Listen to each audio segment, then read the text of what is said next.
Well, good morning. Happy Friday. You're looking live over a wet start to the day in downtown Macon. You'll see that through much of central Georgia this morning.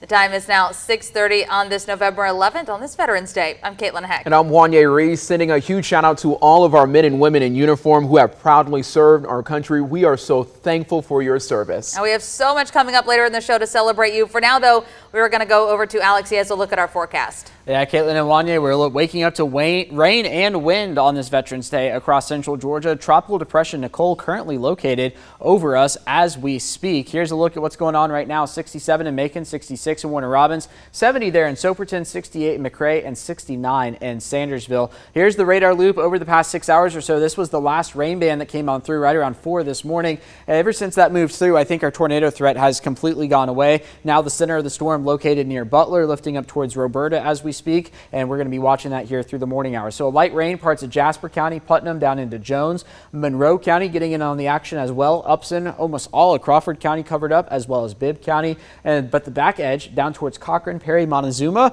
south of there, we are beginning to dry out. So that is the good news in all of this. Still hanging on to a few showers over towards Lawrence County, lifting up towards Alamo, eventually towards Trutland County here over the next little bit. Across the southeast, obviously a tornado watch. South Carolina, North Carolina, on up into Virginia now. We're watching those outer rain bands potentially posing a severe weather threat up there, but you can see the center of the storm continuing to spin away here across central Georgia. So later on today, it's going to move on up into the South and North Carolina mountains and become a remnant low. Sustained winds down to 30 miles an hour later on this afternoon. We do still have the possibility of wind gusts even after the rain ends today, up to 40 miles an hour across central Georgia. That wind advisory in effect because of that as we head into the evening tonight, expiring right around 7 p.m. As I mentioned, meteorologist Jordan West is also here with me this morning. We'll go hour by hour on Future View and take a look at your weekend forecast coming up in a few minutes. Thank you, Alex. We'll check in with you all soon. Hurricane Nicole came through our area after making landfall on Florida's east coast yesterday. Here, you can not only see the damage, but you can also hear it along the shores of Daytona Beach, Caitlin. Now, the storm came with heavy rain and winds before being downgraded eventually to a tropical storm. Close to 345,000 homes and businesses were without power after the storm blasted ashore of south of Vero Beach around 3 in the morning. Nicole comes while Floridians are still recovering from Hurricane Ian, the Cat 4 storm that hit the Gulf Coast back in September. Now, hurricanes in November are extremely rare. Nicole's actually only the second hurricane on record to make landfall in the U.S. after November 4th. That's an amazing statistic. Nicole weakened as it came through Georgia and into the Carolinas. Now, Floridians, of course, not the only ones seeing the impacts from Nicole. Several schools in our area did close over safety concerns. Dooley County schools are closed for students, staff, and faculty today. Students still have to do an asynchronous learning day. In Dooley, Fullington Academy is also closed. Telfair County schools are closed for students. Staff still needs to report at 9 this morning. And Sumter County schools are closed for today, including after-school activities. Washington County schools are closed today because of the rainfall and gusty winds expected. Other school systems such as Houston County, Macon County, and Dodge County schools were already scheduled to be off for Veterans Day. Of course, we'll continue to update the list of school closings as we learn about them online on our website at 13wmaz.com. Now, this morning, people in Trutland County are waking up after a busy few days preparing for Nicole's potential impacts. There were some power outages, and EMA Director Josh Love says they did see winds of 10 to 15 miles an hour yesterday, but people in Soperton say threats of the wind are the least of their concerns. I'm just going about my day home, cooking me a little meat on the grill. And like I said, I hope it don't get too bad because I'm going to call with GDOT. Maybe we won't have to get out and do nothing, you know. And there was a brief tornado warning in a few of our eastern counties, but the biggest impact seemed to be rain and a lot more leaves and pine straw on the ground this morning. Breaking news from overnight. A man is in critical but stable condition after being shot on the 3800 block of Greenbriar Road here in Macon. Bibb deputies say 28-year-old Devontae Jackson got shot just after 7 p.m. The Bibb County Sheriff's Office says if you have any information, you should reach out to the Macon Regional Crime Stoppers. That number, it's 1-877-68-CRIME. That number again for you, it's 1-877-68-CRIME. 6:35 on your Friday morning, the Bibb County Sheriff's Office charged 3 teens with armed robbery and what they're calling Operation Hamburglar. The arrests come after a string of armed robberies involving 7 different fast food restaurants and 1 pharmacy. The robberies happened from January to May of this year. Deputies say the first arrest happened when one of the teens attempted a robbery at American Faves and More in May. The other 2 teens were arrested this month. Well, this morning, M&M Grocery Store is back open. A judge wants to meet with the owners and the sheriff's office next month to review crime around the store and what's being done about it. You might remember back in September, a judge agreed to close the store on Montpelier Avenue after the county reported hundreds of 911 calls. Now, after a second hearing, Judge David Mincy says shutting the store permanently would be extreme and unnecessary. The owners must now post no loitering signs inside and around the store, as well as signs saying this area is under constant video surveillance. O.C. Lewis calls Macon home and says that he stops at the M&M's several times a month. Man, Russell Miller, man, my friend, do not shut this store down, man. I love this store. I don't never love no store in the United States, but this store by the hours. M&M is now open only from 6 a.m. to 11 p.m. under the new order. Well, next August, Warner Robins police will no longer patrol the halls of Houston County schools. Houston deputies will be the only agency working with the school district's Student Resource Officer program.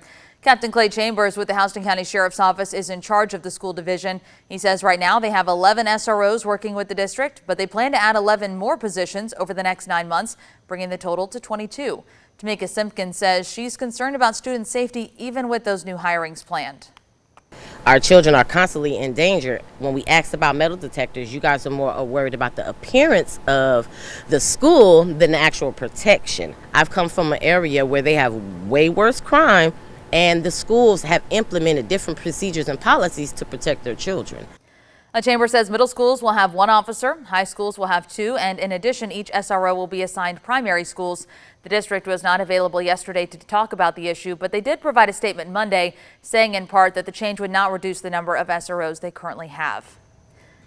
All right, the time is now 6:37. We're going to head right on over to Alex and Jordan for the latest on Nicole this morning. Yeah, Caitlin, we're beginning to see light in the sky, the sun coming up across parts of central Georgia, in fact, all of central Georgia, but we are also continuing to see the rain and wind this morning across the area. Right now, we're sitting at 67 in Macon. The sustained wind is at about 14, 15 or so, but the gusts are even higher than that. The radar picture right now has a steady rainfall across all of the area, starting up towards the north, moving into Eatonton right now, on over into Jasper County, Jones County getting in on it, over towards Milledgeville as we move down towards the south. Macon, Bibb entirely covered by rain. But once you get down south of Perry to Unadilla, we're beginning to clear out. This is as the center of the storm, which is currently located over Taylor County, Crawford County, that area continues to lift away. Over towards Dublin, rain building back in. We have been dry for about the past hour or so. This is going to continue to move up towards Wrightsville again as the storm lifts to the north. So let's take a look across the entire area. We're looking up towards northern Georgia here. This was the last rain band that really came across central Georgia,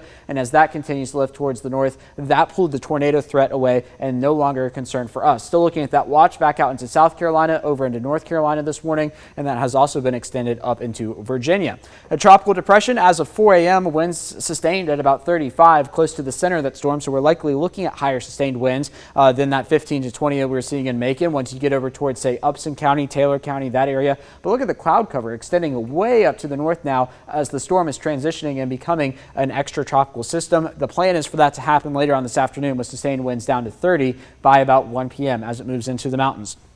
Now, as the rain moves away, we are still going to be looking at a wind advisory across the area. This is going to be until about 7 p.m. tonight for gusts upwards of about 40 miles an hour. Again, we still have a low pressure center across central Georgia, so that's going to remain a possibility through the day. What we're seeing right now is gusts to about 20 to 25, but anytime you get this purplish color in here, you could go a bit higher than that. Meteorologist Jordan West joining me now. Jordan, we're going to be watching those wind gusts through the day today, but as we work our way into the evening tonight, those will begin to let up.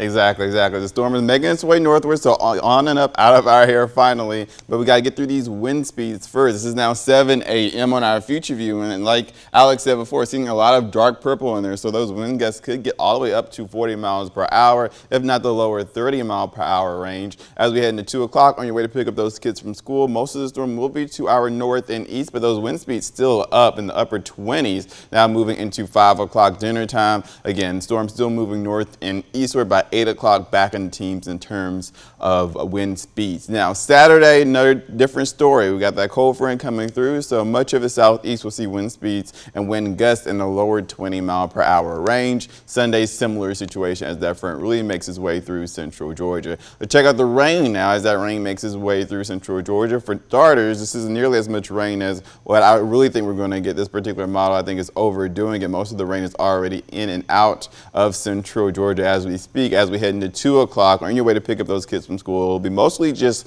cloud cover, maybe a few peaks of sunshine here and there. 5 o'clock, more scattered clouds, and as we head into Saturday, a lot more isolated as we head into the next couple of days. Severe threat is over, though. We just have to worry about all the wind speeds out there, Alex. Yeah, Jordan, that's going to be the mantra through the day today, just the wind. So if you have any loose objects outside, maybe a good idea to just tie those down, because we could still see a few more strong gusts. 69 going to be the high temperature here on this Veterans Day. The wind advisory will remain in effect until about 7 p.m. Here comes your football Friday night forecast. 60s across central Georgia, looking at overcast skies through much of the night. Notice sunset much earlier at 5:36, of course, with time change last weekend. We're doing a turnaround this weekend as the cold front comes on through. 74 there on Saturday with a 20% chance of rain. 59 on Sunday, something similar on Monday with overnight lows there in the 30s. Then comes that next rain chance next Tuesday. High temperatures continuing in the 50s.